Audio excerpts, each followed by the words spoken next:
We welcome defensive coordinator Lou Anarumo back to In the Trenches with Dave Lapham, brought to you by First Star Logistics, and as always, coming to you from our outstanding studios.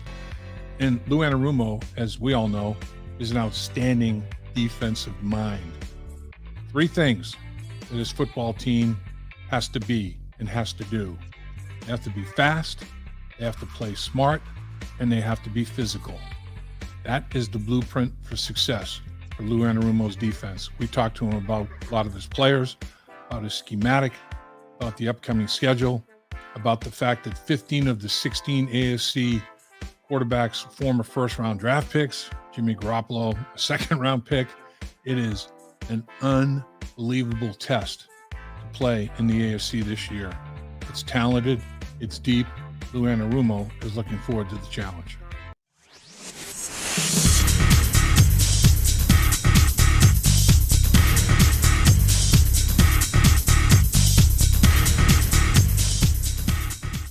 Defensive coordinator extraordinaire Lou Anarumo joins us in the trenches with Dave Lapham, brought to you by First Star Logistics. And Coach, big season coming up here. And the NFL, it definitely has evolved to a passing league. This stat blew me away the other day when I found it. 15 of the 16 projected starting quarterbacks in the AFC are former first-round draft picks. Jimmy Garoppolo is a second-round draft pick. It tells you what the AFC is all about and how loaded they are at the quarterback position. It is unbelievable, isn't it? Yeah, to say the least. And it feels like we've played them all here and will play them all here between the last few years. But, it's a great challenge. It's a great conference, and our guys look forward to it.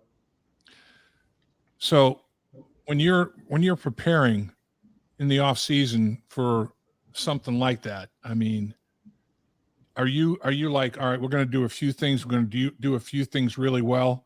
We're going to add things, or we're going to make things, a bunch of different things look the same. I mean, how do you approach playing against a roll call of quarterbacks like that? Well, I think each week is different. Each guy is a little bit different on how you approach them. But it's a little bit of a mixed bag of what you said, Lap. So we'll work into each game plan some of the things that we think we'll need to be successful. But at the end of the day, those guys create great challenges, and we got to be at our best on those days. So when you have had a chance to sit back and look at how you performed last year, what do you like best about the performance of your defensive football team last season? Well, just as always, to me, what's most important is we play as a collective unit, play as one guy, and everybody working together. We've got it's not a bunch of individuals out there. It's a unit that's cohesive and communicates and doesn't hurt itself. And those are the things that are important to play good defense. Well, points allowed, obviously, is a big deal. Forget about yards. I mean, particularly in this era of spread the football field and attack every quadrant of it, there are going to be some yards allowed. Yeah. But when it gets grimy down there in the red zone or on third down, the situational football is a big part of it. How did you fare last year in that regard? Yeah, it did well. We want to, certain areas where we want to improve as always, but as long as we can, again, I think I've said a couple times where QBR against and completion percentage against, we were 1-3 in the league last year. So if we can continue doing things that way, affecting the quarterback and in those particular ways, and we played really good top 5 run defense, and I think we were 6th in the league in scoring. So if we can hit those again, we'll have a chance. What about pass rush? I know that's something that you've talked about more than once. Finishing quarterback sack numbers, that kind of thing. Is that a big priority for you going into this season?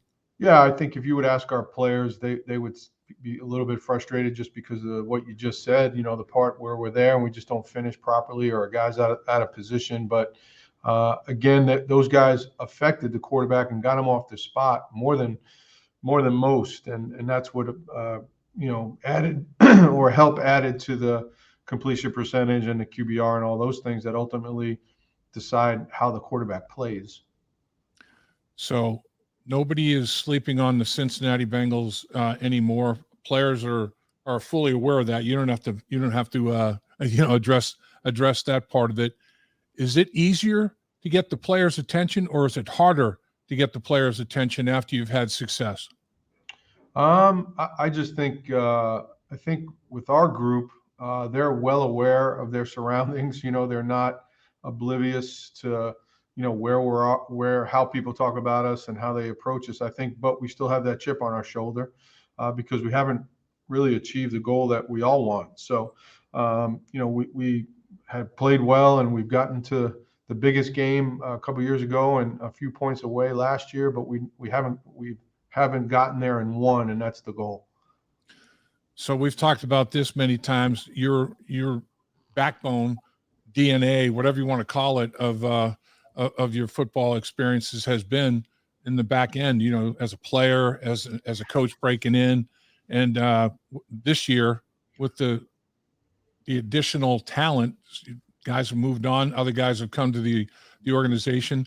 Do you look at this as is that a fun time for you to kind of start over again as such with different players? Yeah, for sure. I think we have a couple guys that'll be working through some things and be some good competition, and and then the older guys that have been here and been around will help raise the level of those players' games too. So, we got all preseason here to kind of get us going in the right direction, make sure we're all ready to go when we are up in Cleveland. But I'm feeling good about it and look forward to the challenges of getting some of those newer guys some reps and being ready to go, as I mentioned, the first week.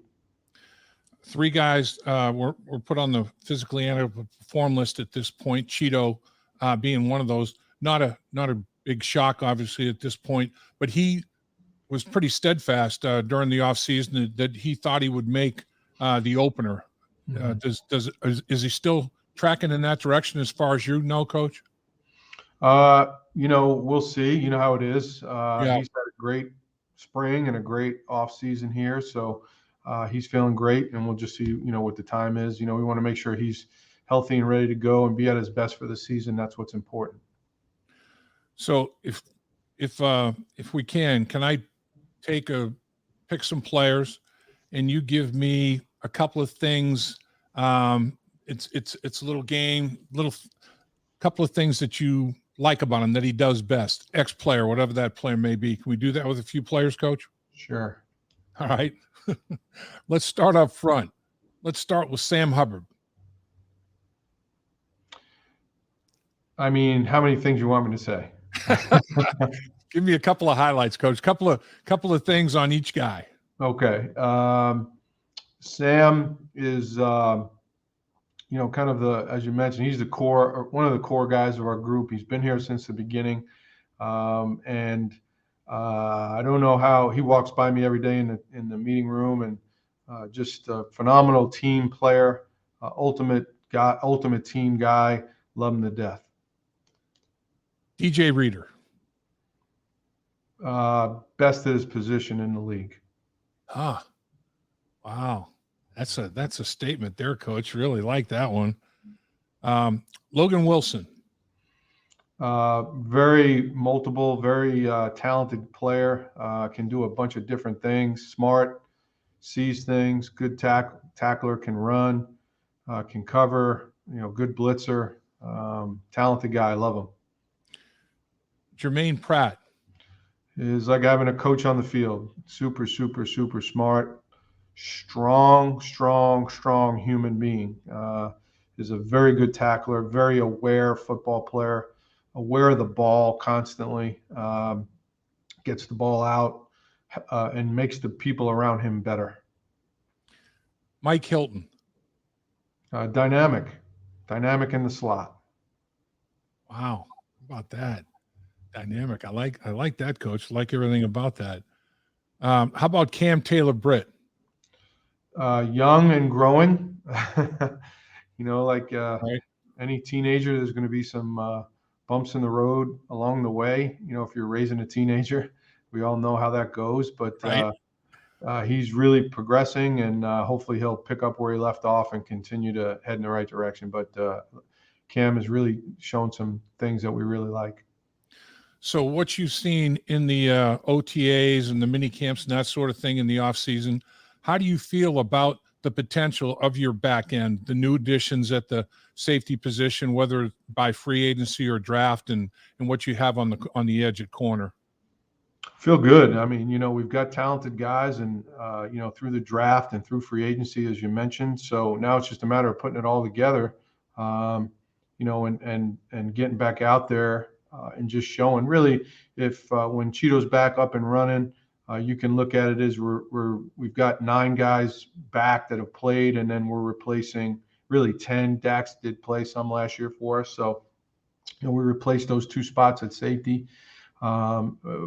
And then from there, everybody else has been there, done that at the highest level. So your draft and free agency, and you imported quite a bit of speed. I mean, your overall team speed is pretty impressive, and it trickles down to special teams and all of that. But on the defensive side of football, you guys can run. I mean, you can run on the edges, pass rushers. You can run at linebacker. You can run on the back end, and it's not just speed, it's functional football speed. It's these guys incorporated, into the game of football. How exciting is it to have that kind of raw material, to design the incredible game plans that you design? Well, I mean, I think, on defense, unfortunately, you're going to get out of position sometimes. That's just the nature of the game. The offensive guys are so talented, and, you've got to be able to recover when you get yourself in a bad spot. And I think having the team speed that we have, both on offense and on defense, allows us to, maybe not be in the best spot as the play develops, but by the time it's over, maybe a longer play gets, knocked down to be not as long because of the speed and the way we hustle to the ball. I've seen this so many times. In Lou Anarumo will be doing something to you defensively in the first half, and then come out of the locker room in the second half, and it's totally different. He hasn't shown the package whatsoever. And then it goes through 3 quarters, and then in the 4th quarter, boom, he shows you something that he has not shown you all game long, or that you maybe studied for when you broke down tape during the course of the week. How many different schematics or how many different adjustments on a typical game day, Coach? How many do you have in that back pocket of yours? How big is that back pocket? Well, I mean, we're always working through things, after every series, the guys will come over. It's not like we're just waiting to halftime to do some things, but right.